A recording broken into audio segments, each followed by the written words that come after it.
You've probably heard of the 4% rule, which basically says that in order to retire and live off of your investments, you can only withdraw 4% of your total portfolio value each year. So that means that in order to live off of just $60,000 per year, you have to have a portfolio size of about $1.5 million, which is a lot of money, and for most people it would take nearly their whole life to save up. But what if we could change the 4% rule to the 40% rule, essentially accelerating your returns to a point where you can actually live off of a much smaller portfolio? Well, despite what some people may believe, it's definitely possible if you use the right strategies. So today, in an attempt to prove that, I'm gonna open a new portfolio and fund it with $5,000 to see exactly how quickly I can grow it to a point where it's generating a full-time income. So let's get into it.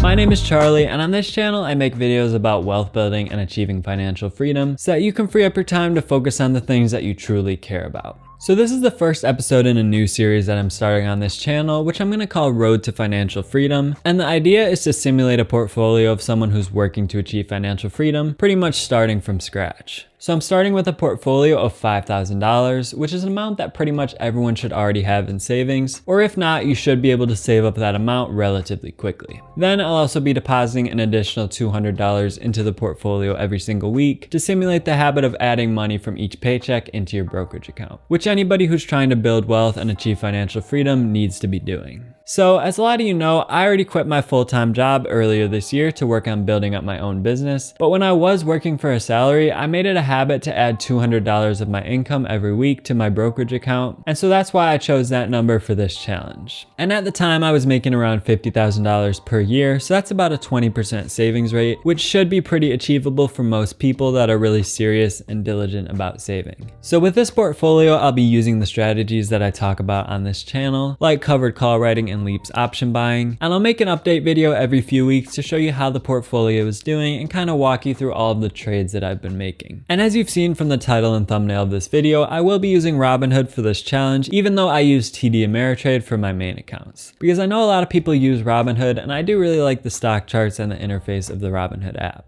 Plus, it's got this nice stock chart that you see right when you open the app, which shows you your all-time gains, so it's pretty satisfying to look at. So with a combination of my weekly deposits and the gains from my stock trading, I'd expect that I can grow this portfolio relatively quickly. And specifically, I think I can grow it enough to bring in a full-time income within at least the next 3 to 5 years, at which point I would say that this portfolio has reached financial freedom. And I know that sounds ambitious, but if I'm able to achieve my goal rate of return of 3 to 6% per month, which I have been able to maintain ever since I started using my current strategy, this should be pretty easily achievable within just a few years. So for anyone that wants to follow along and do something similar, I would definitely encourage it. But keep in mind that this isn't investment advice, and you should always use your own discretion when choosing stocks and investment strategies. So ultimately, this should only be considered a source of information and entertainment. But with all that said, let's talk about the specific strategy that I'll be using, starting with my portfolio allocation. So I'll be allocating 20% of my portfolio to long-term holds, which are basically just the stable stocks that I buy and hold for the long term. Then I'll allocate a maximum of 10% to leaps options, which if you're not familiar with those, I recently made a video explaining why I like them, so I'll leave that linked below. And then of course that leaves 110% for covered call stocks. Wait, what? That adds up to 140%. How are you gonna use 140% of your portfolio? That's right, and that's because I'll be using margin. So that's actually the main reason that I decided to go with Robinhood for this challenge. TD Ameritrade only allows each person to have one margin account under their name, and I already use margin on my main account, so I had to use a different brokerage for this challenge. Plus, like I mentioned, I do like the stock charts on Robinhood, so I don't really mind using it. So I'll talk more about margin in future videos, but if you aren't familiar, it's basically just additional money that you can borrow from your brokerage to invest with, which you then have to pay a small amount of interest on. So generally, your brokerage will allow you to borrow up to the amount that you've contributed yourself. So if I'm depositing $5,000, my brokerage will allow me to borrow up to an additional $5,000. But if you're using too much margin and your stocks drop in value significantly, you'll actually end up owing money to your brokerage, which obviously you don't want. So for me, I'm comfortable using up to about 40% of my available margin for now. But if you're just starting out, I wouldn't recommend using margin at all until you're comfortable generating consistent returns using your own money. So with all that out of the way, let's get into the specific stocks that I bought so far, because at the time of filming this video, I've already had this portfolio up and running for about 4 days now. And we'll start with the covered call stocks, because those are the ones that I had to do the most research on for this portfolio, since I'm not really used to selling covered calls on relatively cheaper stocks, but I'm pretty happy with what I was able to find. So since I allocated 110% of my portfolio to covered calls, that gave me an initial $5,500 to work with, and with that money, I picked 3 stocks to sell covered calls on. The first being ZNGA, which is ticker symbol ZNGA.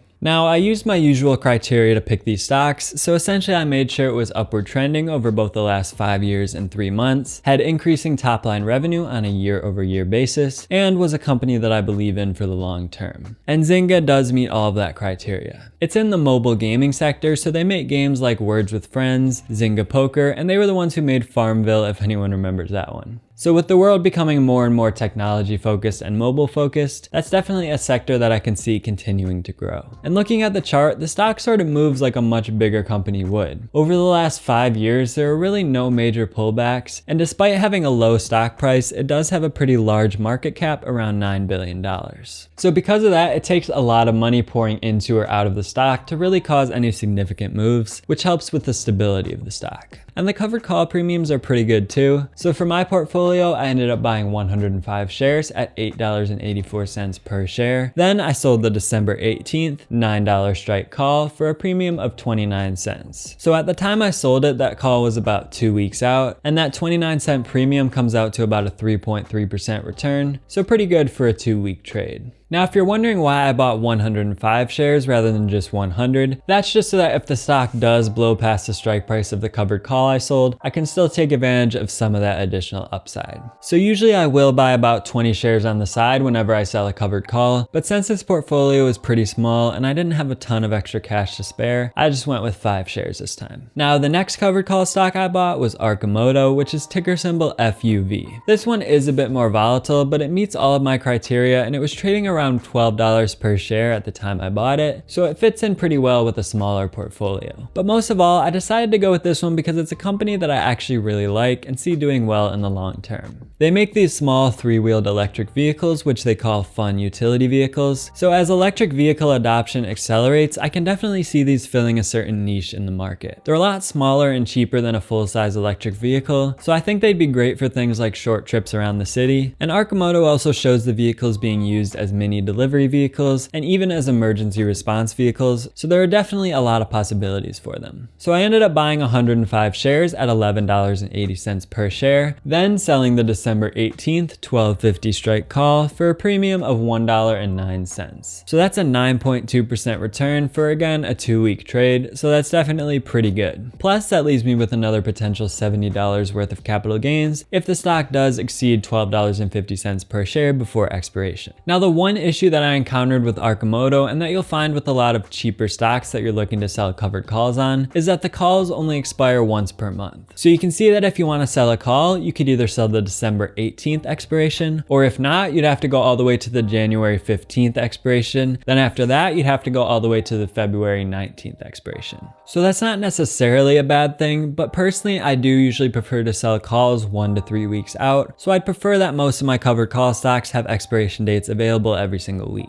Now finally, the third covered call stock that I chose was Virgin Galactic, which is ticker symbol SPCE. So this honestly isn't a company that I knew that much about before I started researching for this portfolio, but after learning more about it, I do like it a lot. Basically, it's a commercial spacecraft company, and right now they're focusing on space tourism, so essentially sending really rich people to space for fun. But the technology that they're working on can have huge implications for the future. They're working on aircraft that can achieve Mach 3 speeds, which would be about 3 to 4 times faster than a normal airplane, so it has a lot of potential to disrupt travel, or at least the very high-end travel market, because it will be pretty expensive. So personally, I think the commercial space industry has huge future potential, and Virgin Galactic is really one of the few publicly traded space companies out there right now. So if you want to take part in the growth of that industry, I think it's a pretty solid company to invest in. And of course, it does meet all of my criteria, and the covered call premiums are really nice since it is a pretty volatile stock. So I ended up buying 110 shares at a price of $32 per share, then sold the December 11th 35 strike call for a premium of $1.03. I decided to sell this call a little further out of the money than usual just because the stock does have a tendency to rise quickly, especially over the last few weeks, so I didn't want to limit too much of my upside. But even so, for this 1 week call, I brought in a return of about 3.2% from the premium alone, and that still leaves me with the potential for $300 worth of capital gains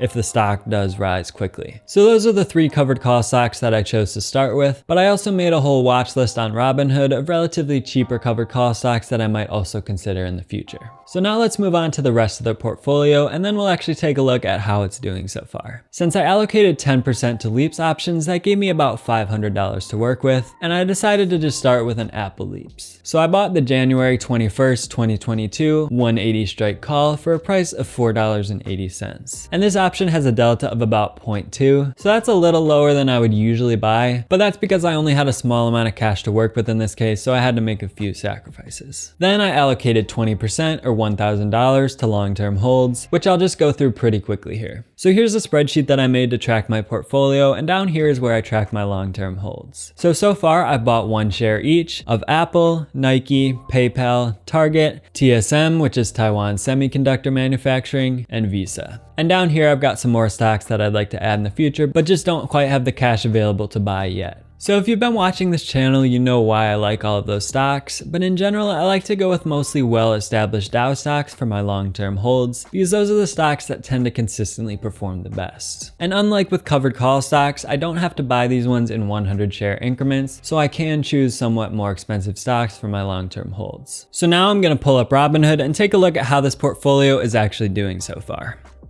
So if we zoom out to the 1 week view, you can see that I'm up about $81 so far. And it's only been 4 days, so I'm not really too concerned with the short-term fluctuations in value, because again, this is really a long-term thing. But nonetheless, I'm still pretty happy with the performance so far. So the stock market as a whole kind of took a little bit of a dive yesterday toward the middle of the day, so that's what this big dip here is. But again, I'm not really too concerned with that. As long as my covered call stocks relatively maintain their value so that I can still bring in decent premiums, I'll be happy. So let's take a look at those. Up top here, we've got my 3 covered call stocks: Arcimoto, Virgin Galactic, and Zynga. And we can see Arcimoto has actually already exceeded my strike price. It doesn't expire until a little over a week from now, so a lot could happen. But if all things remain as they are right now, I will get called out on that one. Then Virgin Galactic, it's been pretty volatile over the last week. It did exceed my strike price of $35 at one point, but now it's back down to $32. So considering that that one expires tomorrow, I'm most likely not going to get called out on it. But I'm okay with that because that just means I can bring in another pretty good premium next week. And then looking at Zynga, I bought it at about $8.84. Now it's at $8.62. So that one's performed pretty decently as well. Again, as long as it doesn't drop too significantly, I'm happy because that just means I can continue to bring in premiums week after week. Now the last one we'll look at is my Apple Leaps, which I bought for $4.80. Now it's trading around $4.43. So I'm down a little bit on that one because when the market did take a little bit of a dive yesterday, Apple was one of the ones that kind of took the biggest hit. But again, that's why we buy Leaps options and not shorter term options, because we have plenty of time for that stock to recover before the time decay really eats away too much at it. If you guys want to see more frequent updates on this portfolio, definitely let me know in the comments below. But in the meantime, if you haven't seen my most recent video on what I believe are the most important factors in becoming wealthy, be sure to check out that video in the bottom right corner of the screen. So there you go. I'll see you all in the next one.